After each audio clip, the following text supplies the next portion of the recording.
ये भगवान जो भी आपने हमें दिया है ना, वो हमारे लिए बहुत अच्छा है, बहुत अच्छा। हो चुके हैं, भिंडी बन के तैयार है। तो इसमें लास्ट में मैं ये आधा चम्मच के करीब नमक डाल रही हूँ। Hello everyone, welcome back to the channel. कैसे हैं आप लोग? आई होप आप सब अच्छे से होंगे। Good morning friends. और मैं किचन में आ गई हूँ। इस समय सुबह के 7 बजे हुए हैं। तो मैं बना रही हूँ भिंडी, बेटे को जाना है, ठीक है। तो यहाँ पर मैं भिंडी बना रही हूँ। कढ़ाई रख ली है गैस पे और इसमें एक बड़ी चम्मच सरसों का तेल डाल दिया है। तेल गर्म हो चुका है तो सबसे पहले इसके अंदर 1 चम्मच अजवाइन डाल रही हूँ। बिल्कुल सिंपल भिंडी बना रही हूँ, बहुत ही टेस्टी लगती है खाने में। प्याज वगैरह नहीं डाल रही और थोड़ी सी डाल रही हूँ इसके अंदर हींग। और अब इसके अंदर भिंडी डाल देंगे, अच्छे से मिक्स करेंगे। अब सारे मसाले इसके अंदर डालेंगे। तो सबसे पहले डाल रही हूँ आधा चम्मच धनिया पाउडर, आधा चम्मच हल्दी, आधा चम्मच लाल मिर्च, थोड़ा सा गरम मसाला, थोड़ा सा अमचूर पाउडर।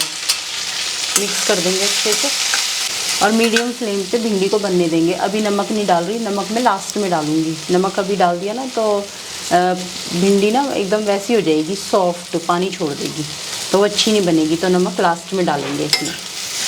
तो देखिए 10 मिनट हो चुके हैं, भिंडी बन के तैयार है। तो इसमें लास्ट में मैं ये आधा चम्मच के करीब नमक डाल रही हूँ। इसको अच्छे से मिक्स कर देंगे। बहुत बढ़िया भिंडी बनी है। और इसमें ना मैंने लंबी लंबी, देखिए ये हरी मिर्चें भी काट के डाल दी थी बाद में, तो 2 लंबी लंबी हरी मिर्चें डाली हैं मैंने। तो भिंडी बहुत ही अच्छी बनी थी, बहुत टेस्टी बनी थी और बहुत ही ज़्यादा खिली खिली बनी थी। और पराठे भी मैंने तैयार कर दिए थे नाश्ते के।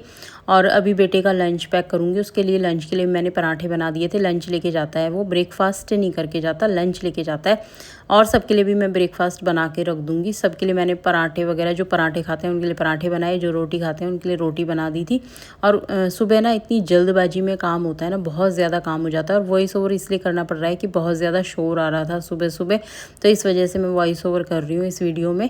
और आज मंडे है, ठीक है। तो यहाँ पर हस्बैंड दही ले आए थे फ्रिज में से निकाल करके, उन्होंने दही को अच्छे से मिक्स कर दिया था। और इसके बाद बेटे के लिए दही दे दी थी, क्योंकि कोई भी सूखी सब्जी बनती है ना तो वो खाई नहीं जाती बिना दही के।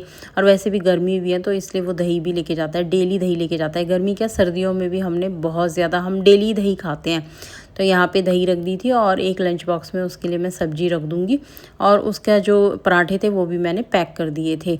तो दही देने से पहले ना, थोड़ी देर पहले मैं फ्रीज़र में लगा देती हूँ, जिससे कि क्योंकि वो 12 साढ़े 12 बजे के करीब दही खाएगा, तो तब तक कि ये दही एकदम मतलब नॉर्मल हो जाएगी, बहुत खट्टी नहीं होगी। नहीं तो दही ना खट्टी हो जाती है फिर ज़्यादा देर से खाना खाओ। तो यहाँ पे मैंने भिंडी भी रख दी थी उसके लिए। और भिंडी ना कितनी भी ज़्यादा बना लो वो भी थोड़ी सी हो जाती है। और भिंडी बहुत ही टेस्टी बनी थी। तो बिना प्याज के भिंडी बनाई है मैंने। मैं प्याज और टमाटर डाल के भी बना लेती हूँ कई बार भिंडी, तो आज बिना प्याज के भिंडी बनाई थी। ये अजवाइन वाली भिंडी भी बहुत ही टेस्टी लगती है, अजवाइन डाल के बनाओ, गैस भी नहीं बनती है बिल्कुल भी, और बहुत बढ़िया भिंडी बन के तैयार होती हैं। बस ये खाना वगैरह बनाने के बाद, उसका लंच पैक करने के बाद फिर मैं हम लोग भी नाश्ता करेंगे। तो इससे पहले फिर मैं नहाने जाऊँगी और उसके बाद पूजा करूँगी। नाश्ता मैं बना के रख दिया था मैंने, जिससे कि सब नहा लें, पूजा कर लें और उसके बाद फिर हम लोग नाश्ता वगैरह कर लें। तो यहाँ पर नाश्ता ले आए थे रूम के अंदर। तो नाश्ते में थे राजमा, थे थोड़े से राजमा बच गए थे, कल बनाए थे मैंने राजमा। तो राजमा बहुत ही टेस्टी बने हुए थे, थोड़े से बचे हुए थे। तो नाश्ते में फिर राजमा थे और भिंडी थी, पराठे थे, रोटी थी और मक्खन था साथ में, जो घर का मैंने मक्खन निकाला था। साथ में थी चाय। तो मैं तो नहा धो के आ गई थी और मैंने पूजा भी कर ली थी। और अब हम नाश्ता वगैरह करेंगे और फिर मिलेंगे आपसे थोड़ी देर में।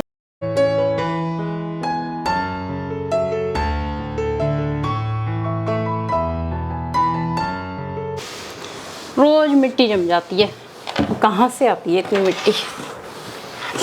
डेली इतनी धूल मिट्टी हो जाती है ना कमरे में, कुछ पूछो मत। कितने दिन हो गए कपड़ों की तय नहीं बनी है, जब से मैं बीमार पड़ी हूँ, जब से कपड़े एज इट इज़ रखे हुए हैं। एक बार इनको नए कपड़े लेके आता ना, पहले नयों की तय बना देती सारे जितने भी नए कपड़े। वो तो उस साइड है, तो पहले इस साइड के कपड़े बना लो, फिर उस साइड के। बस तो फिर और मतलब अभी यही ठीक है। अभी ये सारे कपड़े तय करूँगी मैं बैठ करके। तो अभी मैं बना रही हूँ कपड़ों की तय। देख रहे हो कितने सारे कपड़े इकट्ठे हो चुके हैं, क्योंकि काफ़ी दिन से ना, अभी मत चला, अभी तो ठीक है, बहुत ज़्यादा बिल आएगा पता है। तो और फिर थोड़ा सा बंद भी रखना चाहिए एसी को। अभी ना कपड़ों की तह बना रही हूँ क्योंकि बहुत सारे कपड़े इकट्ठे हो गए हैं। जब से मैं बीमार पड़ी हूँ कपड़ों की तह ही नहीं बनी है तब से, और काफ़ी सारे कपड़े इकट्ठे हो रहे हैं। सारे कपड़ों की तह बना के रखूँगी। आज सुबह सुबह काम हो गया। हस्बैंड जल्दी चले गए, 7 बजे गए थे वो, और उसके बाद फिर बेटा 7:30 बजे, क्योंकि वो सीपी जाता है। हनुमान जी का प्राचीन मंदिर है ना वहाँ पे हनुमान चालीसा पढ़ेगा, पाठ करेगा बैठ करके, और हस्बैंड पूजा करके और अपना नाश्ता करके गए हैं, लंच लेके गए हैं। और उसके बाद हम दोनों माँ बेटों ने भी नाश्ता कर लिया सुबह सुबह, नहा धो करके। हम भी नहा लिए थे, पूजा कर ली थी। तो इतनी भागम भाग हो जाती है ना सुबह, बहुत जल्दी जल्दी सारे काम करने पड़ते हैं। जल्दी जल्दी से मैंने सब्जी बनाई, रोटी बनाई, और इसने चाय बनाई। फिर उनका लंच पैक करा दोनों का। उसके बाद फिर हमने नाश्ता करा बैठ करके। नहीं, सबसे पहले हस्बैंड नहाने गए, फिर मैं नहाई, उसके बाद फिर बड़े वाला बेटा नहाया, फिर ये नहाया। तो नाश्ता करके हम फ्री हो गए थे। आज 7:15 बजे के करीब हम फ्री हो गए थे नाश्ता करने के बाद। फिर मैंने बर्तन सारे, नाश्ते के सारे बर्तन मैंने धो के रखे, किचन साफ़ करा। फिर मैं इस रूम में आ गई। पहले तो न्यूज़ सुन रहे थे, सुबह सुबह न्यूज़ ही लगा लेते हैं, न्यूज़ सुन रहे थे। उसके बाद फिर सीरियल देखा अनुपमा, उसके बाद फिर इस रूम में आ गए। तो मैंने सोचा आज कपड़ों की तह बना लेती हूँ, क्योंकि सुबह सुबह काम हो गया है। जब सब घर पे होते हैं ना तो उस दिन तो सारा दिन काम चलता है, किचन के अंदर भी सारा दिन काम रहता है। उस दिन बिल्कुल टाइम नहीं होता एक्स्ट्रा कामों के लिए। तो मैंने कहा आज तो कपड़ों की तह बना के रख देती हूँ। बहुत सारे कपड़े हो रहे हैं, कुछ नए कपड़े भी हैं, कुछ पुराने कपड़े हैं, सबकी तह बना के रखूँगी अब। और जो कपड़े प्रेस के हैं उनको अलग रखूँगी, उन पर प्रेस होगी। ये दोनों भाई अपने कपड़ों पे अपने आप प्रेस करते हैं। मेरे कपड़ों पे कभी हस्बैंड करते हैं, कभी मैं करती हूँ, दोनों मिल ऐसे ही होता है। जब ये छोटे थे तब इनके पापा इनके कपड़ों पे प्रेस कर देते थे, और वो तो ऐसे है ना कि अभी भी इनको लेट हो रहा होता है तो वो प्रेस करके दे देते हैं इनके कपड़ों पे। वो घर पे हैं, उनकी ड्यूटी नहीं है, छुट्टी है, तो इनको कपड़े प्रेस करके दे देते हैं। कई बार इनको देर हो रही होती है तो पहले हम बाहर से प्रेस करवा लेते थे, लेकिन फिर वो मेरे इतने सारे कपड़े जलाए ना प्रेस वाली ने, फिर मैंने कपड़े प्रेस करवाना छोड़ दिया और नए नए कपड़े जला दिए। वही है ना, क्या कहें किसी को, तो इसलिए फिर बाहर से प्रेस करवा। और बाहर की प्रेस ना पसंद भी नहीं आती, हस्बैंड को तो बिल्कुल पसंद नहीं आती। उनको तो वो तो अपनी शुरू से ही घर पे ही करते हैं प्रेस, या मैं कर देती थी या ये बच्चे कर देते थे, या वो खुद करते हैं। बाहर प्रेस नहीं करवाते, घर पे ही प्रेस करते हैं हम लोग। क्योंकि मेरी नई नई साड़ियाँ जलाई हैं, नए साड़ियों के ब्लाउज़ जला दिए, जो मैंने एक बार ही पहनी होंगी ना उसके ब्लाउज़ जला दिए। और क्या कहते हैं, बेटे का कोट था, अभी लेके आया था ये कोट, कुछ दिन पहले ही इसके पापा ने इसको कोट दिलवाया, ठीक है, लुई फिलिप्स का कोट दिलवाया था, और उसको ड्राई क्लीन के लिए दिया इसने। 1 महीना पहना होगा, 1 महीने बाद ड्राई क्लीन के लिए दिया। ड्राई क्लीन वाले ने उस कोट पे इतने निशान डाल दिए प्रेस के। उस पर स्टीम प्रेस करनी थी और उन्होंने वो मोटे वाली प्रेस नहीं होती, भारी वाली प्रेस, वो प्रेस कर दी, और वो भी बिना कोई कपड़ा रखे और कुछ, और उस पर पूरे पे वाइट निशान हो गए। सारा कोट ख़राब हो गया। 1 महीना पहना था लड़के ने। फिर उसके बाद दूसरा कोट दिलवाया इसको, क्योंकि कोर्ट जाता है तो कोर्ट में ना इसके ब्लैक कोट ही चलते हैं, और कोर्ट में तो फिर प्रॉपर ड्रेस में जाना होता है ना, तो ब्लैक कोट, ब्लैक पैंट और वाइट शर्ट, यही चलता है इसका। फिर अब इसका कपड़ा लेके कोट हमने सिलवाया है। इतना नुकसान हो गया उसका भी, नया कोट था बिल्कुल। इसीलिए बाहर का कई बार ना भरोसा ही नहीं होता कि किस तरीके से करेंगे, किस तरीके से नहीं करेंगे। अब देखते हैं, स्टीम प्रेस भी लेके आएंगे थोड़े टाइम बाद। अभी तो बहुत खर्चे हैं भैया, इनकी एजुकेशन चल रही है बच्चों की, बहुत खर्चे हैं। रोज़ का, डेली का देखो, किराया भी होता है बच्चों का, एजुकेशन भी है, सारे खर्चे हैं। और अभी तो इसके पापा ही अपना उससे कर रहे हैं, बच्चे क्योंकि पढ़ रहे हैं अभी, और जब यही टाइम होता है बच्चों का साथ देने का, उसके बाद तो फिर ये अपना अर्न करने ही लग जाएंगे, तो कोई दिक्कत ही नहीं है फिर। तो चलिए मैं कपड़ों की तह बनाती हूँ और फिर मिलती हूँ आपसे थोड़ी देर बाद। तो जी फ्रेंड्स, आपसे एक बात कहना चाहती हूँ कि ज़िंदगी में ना चाहे कितनी भी परेशानियाँ आएँ, चाहे कितनी भी मुसीबतें आएँ, मुश्किलें आएँ, हमेशा अपने चेहरे पे ना एक मुस्कान बनाए रखना, वो ख़त्म नहीं होनी चाहिए। और एक उम्मीद बनाए रखना अपने मन के अंदर कि अगर आज समय बुरा है ना तो कल अच्छा भी होगा। ये चीज़ हमेशा अपने मन के अंदर रखना। तो देखना बुरे समय से, कैसा भी समय हो, उससे आप बहुत ही आसानी से निकल जाओगे और इफ़ेक्ट भी नहीं हो पाओगे उन चीज़ों से। हमेशा बस अपने अंदर के मन को मजबूत रखना कि सब अच्छा होगा। हमेशा बस यही बोलना कि सब अच्छा होगा, कैसा भी समय हो, बस यही बोलना है कि सब अच्छा होगा।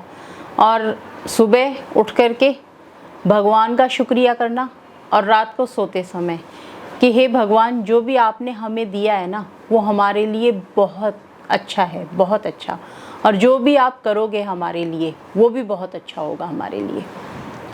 और एक ही प्रार्थना करना भगवान से कि भगवान, जो हमारे लिए सबसे बेस्ट हो ना वो ही हमारे लिए करना। तो आपकी लाइफ में देखना बुरा समय भी आएगा ना कभी, तो वो भी बहुत ही ऐसे चला जाएगा कि आपको पता ही नहीं लगेगा। और ये चीज़ तो आपको नेचर से भी सीखनी चाहिए, मैंने भी सीखी है। जो ये नेचर है ना, नेचर से सीखो कि रात होती है तो सुबह भी ज़रूर होती है, अंधेरा होता है ना तो उजाला भी ज़रूर होता है। तो हमें कभी भी अपनी उम्मीद नहीं छोड़नी चाहिए, हमें हमेशा उम्मीद बनाए रखनी चाहिए, अपने भगवान पे भरोसा रखना चाहिए और खुश रहना चाहिए। अगर आपके चेहरे की मुस्कान को कोई इफ़ेक्ट कर रहा है ना, इसका मतलब आप उसके हाथ का मतलब रिमोट कंट्रोल हो, वो जिस तरीके से दबा रहा है आप उस तरीके से चल रहे हो। किसी की वजह से आप दुखी नहीं होने चाहिए, किसी की वजह से आप खुश नहीं होने चाहिए, आप खुद की वजह से खुश होने चाहिए कि मुझे खुश रहना है, बस कैसा भी समय हो मुझे हमेशा खुश रहना है और मुझे अपने काम पे फोकस करना है।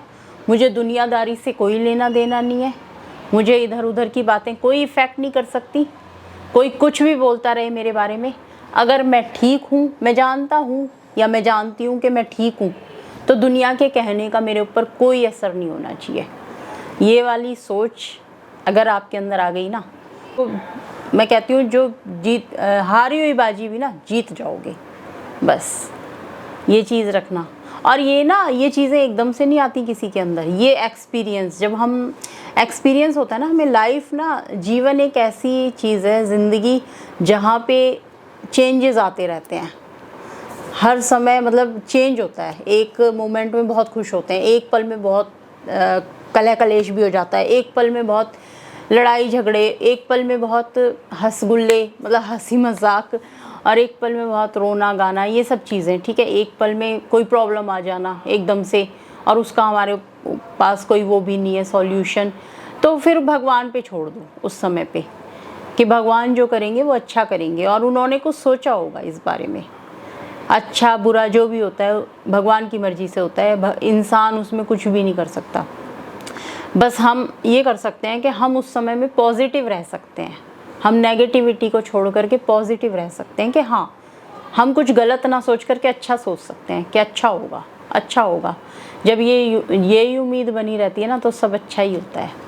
और पॉजिटिव रहिए, सुबह उठ करके भगवान को याद कीजिए और हमेशा भगवान का शुक्रिया कीजिए कि थैंक्स फॉर एवरीथिंग, जो भी आपने दिया है ना उसका शुक्रिया, बहुत अच्छा दिया है, बहुत अच्छा। क्योंकि हमसे भी नीचे बहुत सारे लोग हैं जो ऐसी ज़िंदगी की कामना करते हैं, तो हमारी ज़िंदगी बहुत अच्छी है, यही भगवान से प्रार्थना। तो जी हमारे सारे कपड़े तय हो चुके हैं, तो मन्नी बेटे ये रखा, ले जा कर के सेटी में, जो भी कपड़े हैं सेटी में रखने वाले वो सेटी में रख दियो, ठीक है। ये तेरा है ना लोअर, ये भी ले जा। तो जी इस वीडियो को मैं यहीं पे एंड करती हूँ। वीडियो पसंद आ रही है तो वीडियो को लाइक करें, शेयर करें, चैनल को सब्सक्राइब करना ना भूलें। चैनल पर नए हैं तो भी चैनल को सब्सक्राइब करें। चलिए मिलते हैं नेक्स्ट वीडियो में, तब तक के लिए बाय बाय। आप सब लोग अपना ध्यान रखें, स्वस्थ रहें, मस्त रहें, मुस्कुराते रहें।